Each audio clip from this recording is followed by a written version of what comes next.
Welcome to the So You Want to Be a Data Scientist podcast. Here we interview awesome data scientists and other data professionals. This show is part of the website So You Want to Be a Data Scientist.com. After listening, take my free data science Kickstarter course to learn what it takes to become a data scientist. In the meantime, enjoy the episode. Hello, everyone. Welcome to So You Want to Be a Data Scientist podcast. Today, I have Ceren İyim with me from Turkey. She's a machine learning engineer at Deliverables. So she's a remote worker that lives in Turkey and works for a company in Germany. Welcome, Ceren.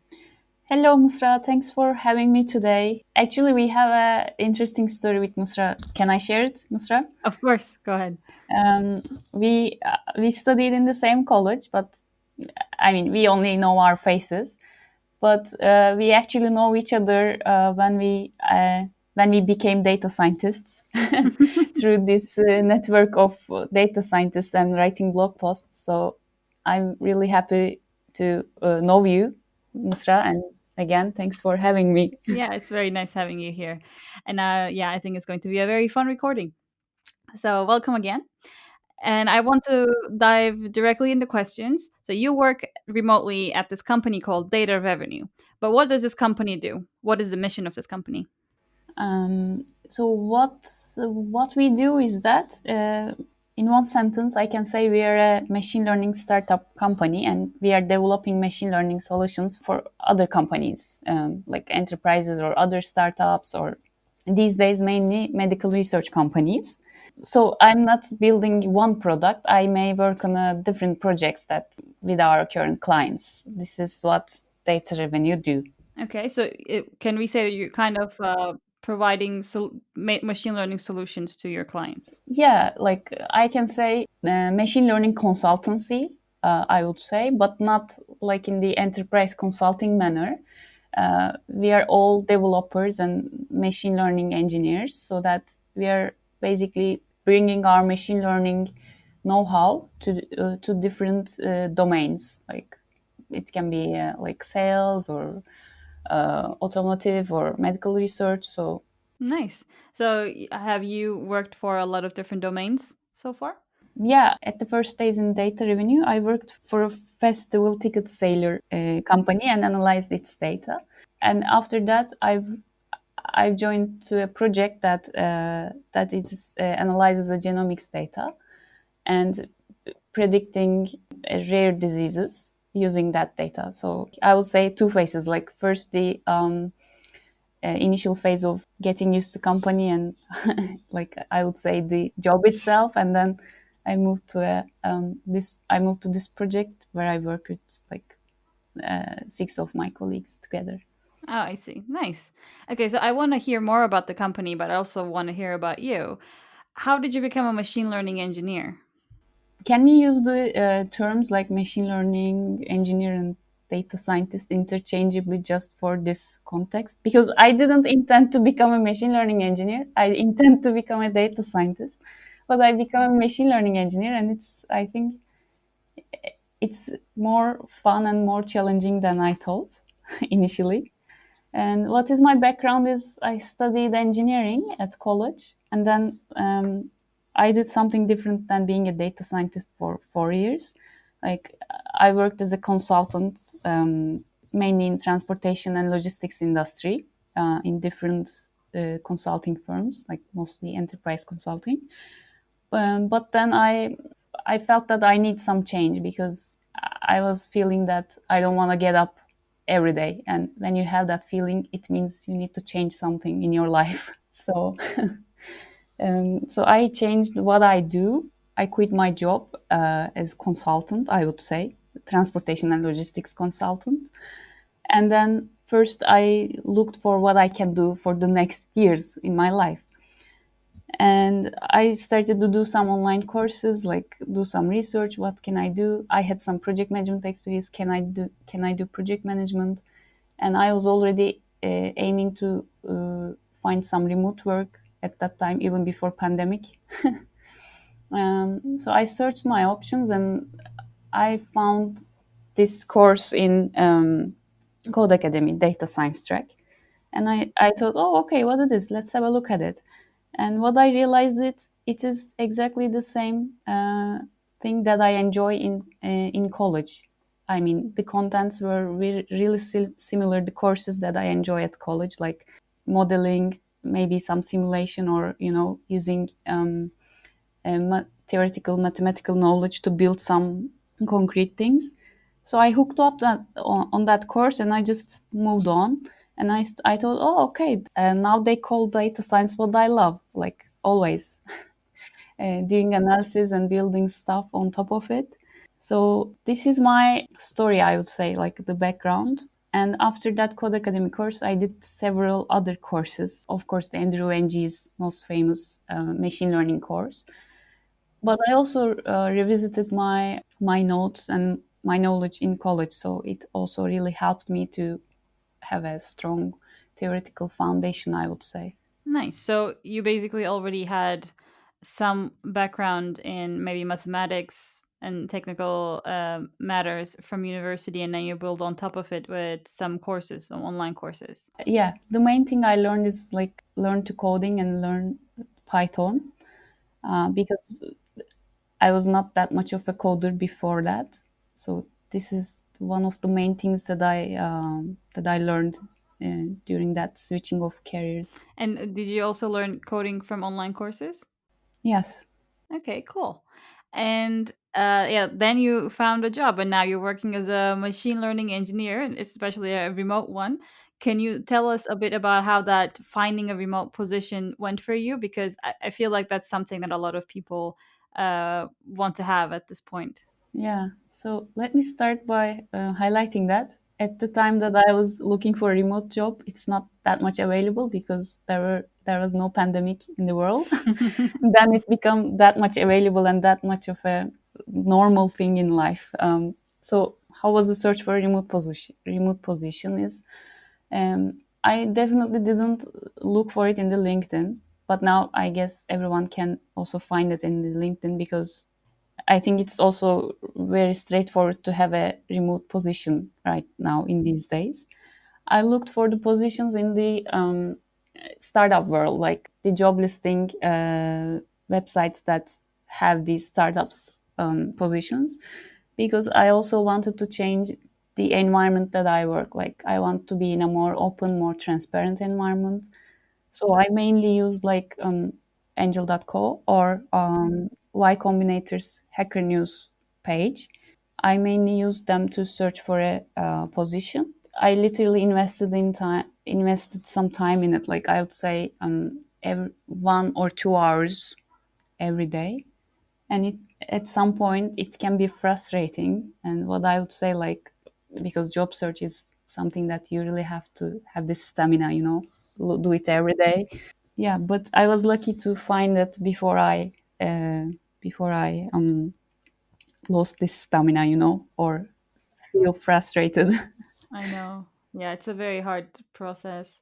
But is everyone at your company working remotely, or is it a normally in-house company that just became remote for the pandemic? No, they were remote before that, and we have no office. Like we were fully remote, scattered around the world, like with Nice. in different time zones. Yes, Yeah, I think if this pandemic did one good thing, that was to prove to every company in the world that they can, in fact, work remotely, and it's not going to be that bad. exactly. And this was my claims, 5 years ago. Like when I graduated, this was my claim. Why we're going to offices? Why we need to wear like Yeah, formal clothes if we are gonna do our job, right? yeah, exactly.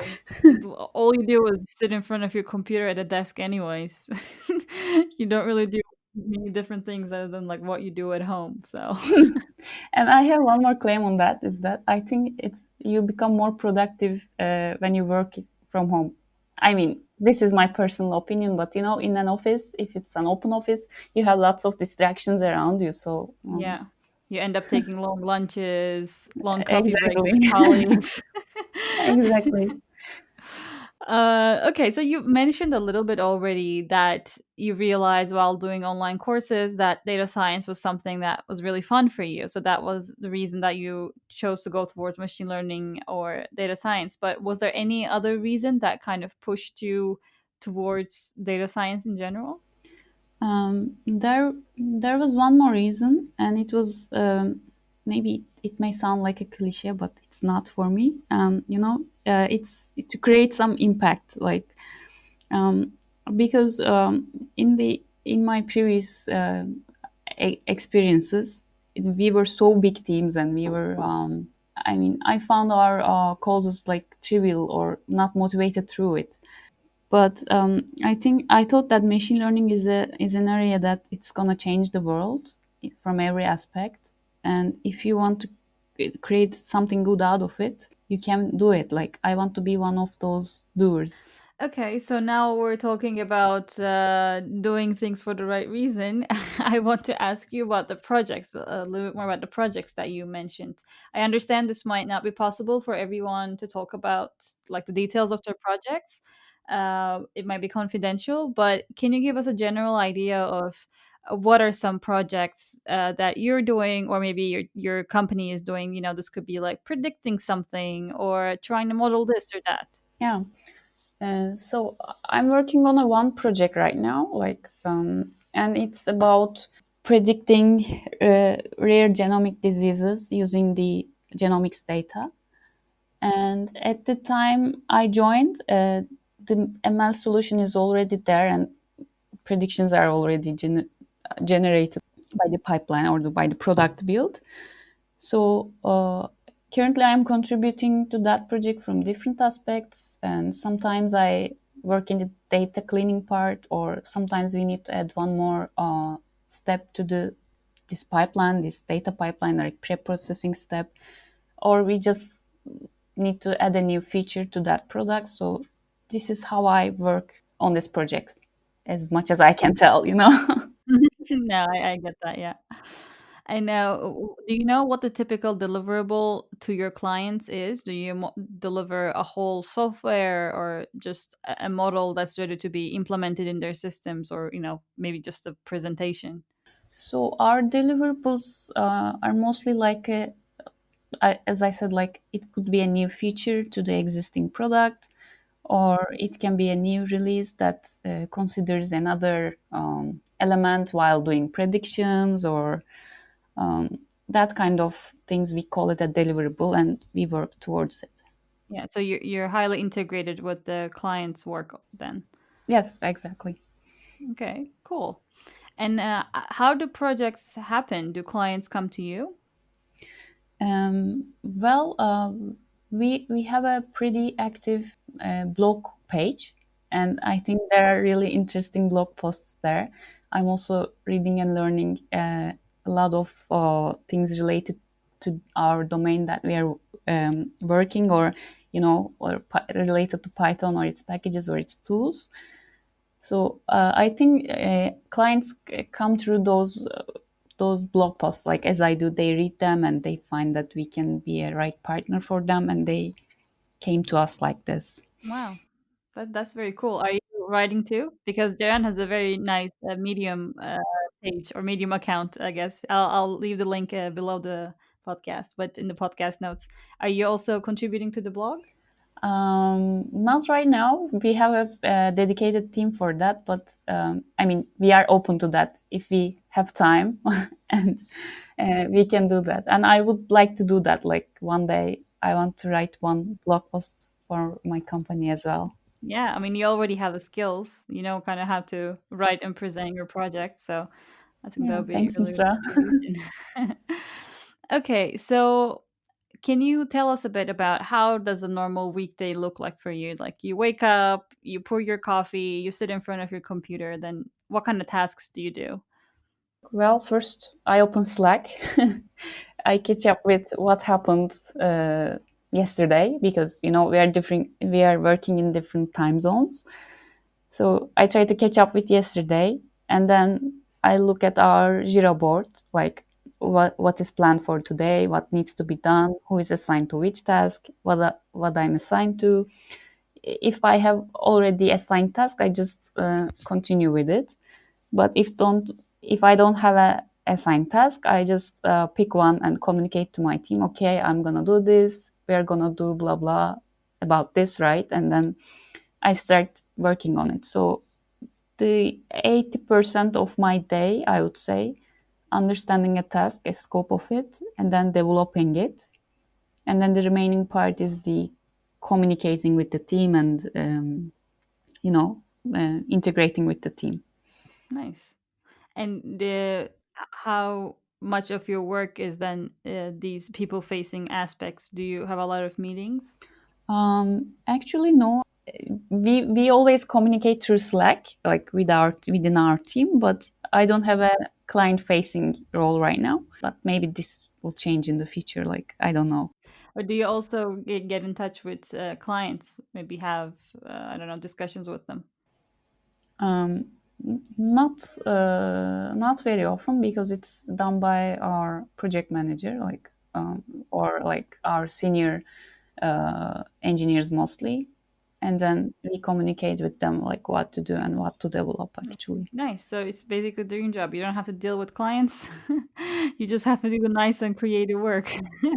Yeah, but at some time I will be there. I felt that like as I develop and as I improve myself, uh, it would be also interesting to do that. I mean, yeah, a different Yeah. aspect. No, definitely.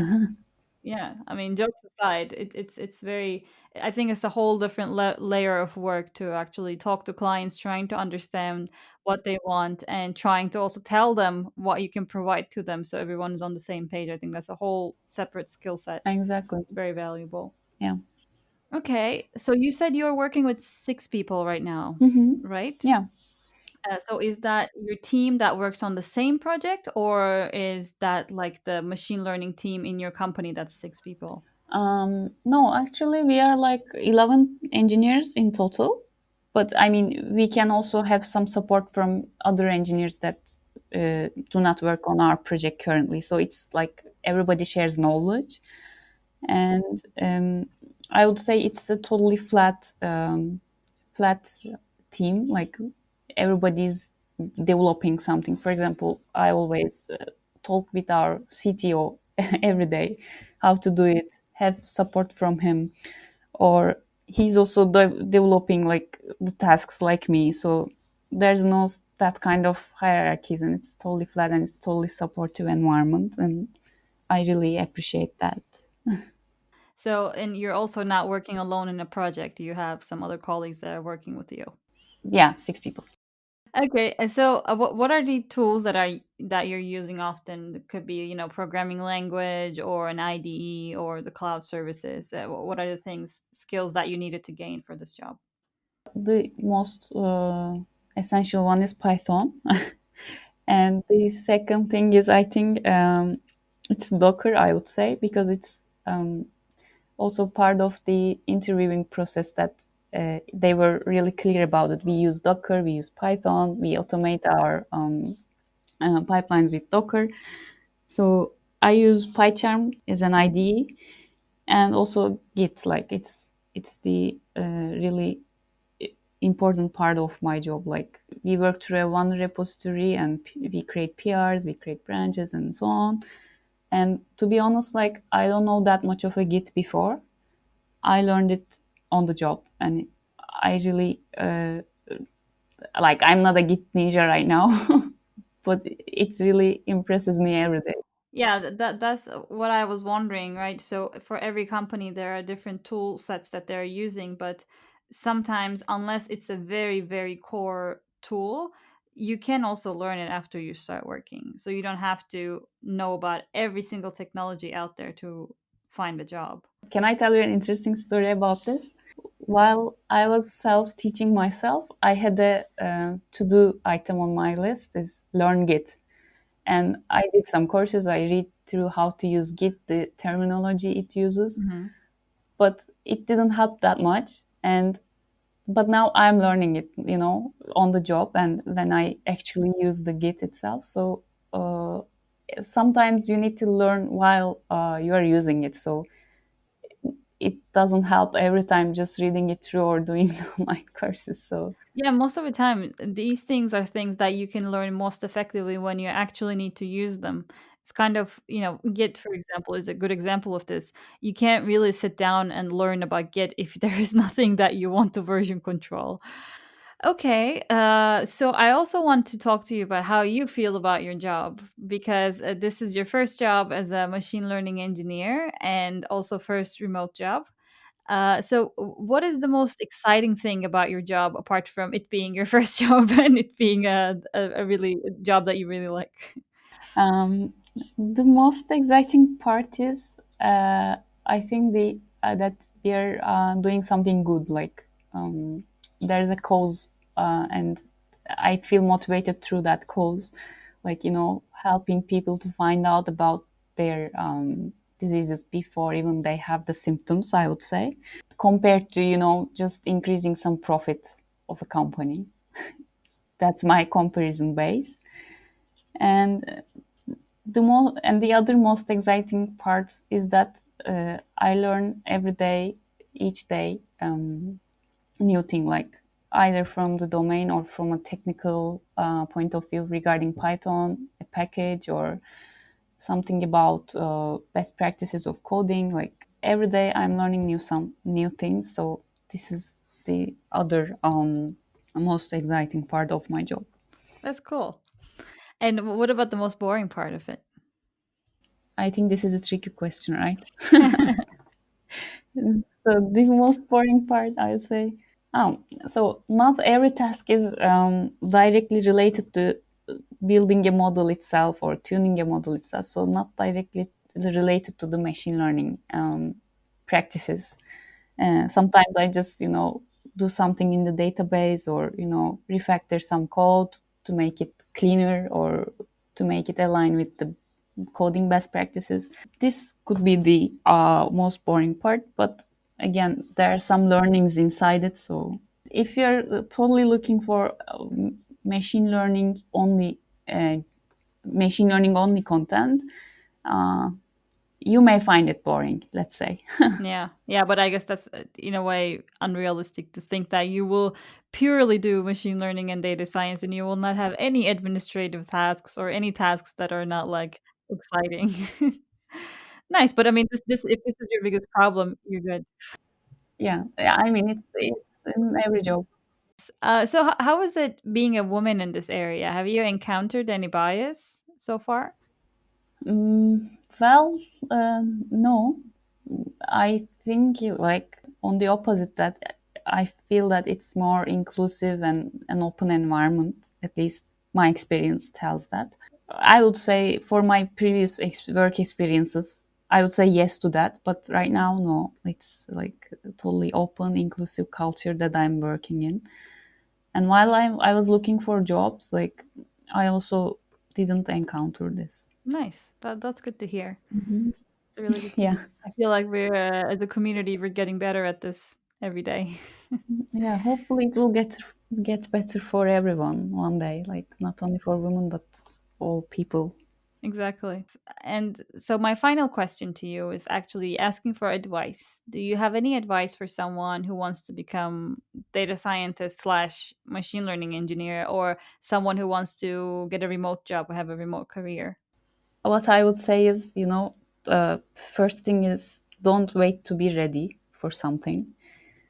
I mean, just if you feel like you have the cultural fit or you have some vibes aligning with the company or you just like something about the company, and do you think that if the position is okay for you and you can still develop and improve yourself on the job, just go for it. Like don't wait to be ready, because I did this, for example, like let me do this one more project and apply this, or let me write this one more blog post and I'll do that. And don't do that, just go for it, I would say.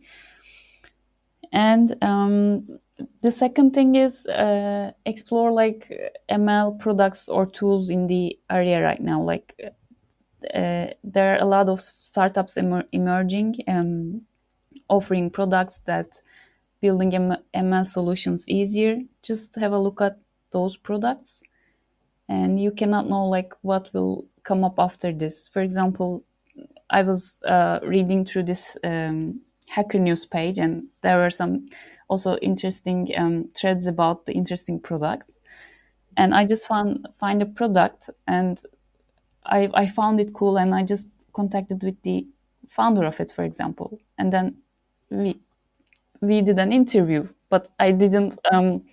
I didn't send this email with an interview intention, you know. So just be open and just be open to everything, and explore the field that we are in, or the industry, and communicate and be open for everything.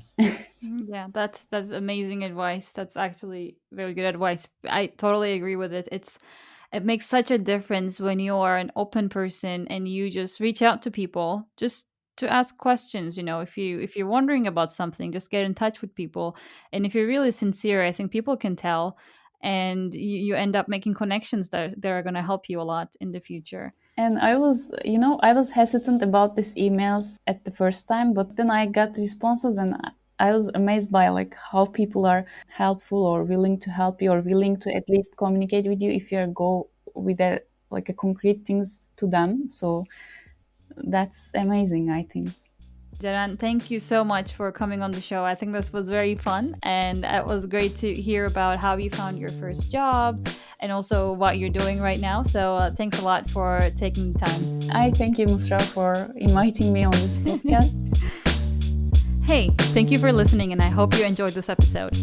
Don't forget to take my free data science Kickstarter course to learn what it takes to become a data scientist. See you next time.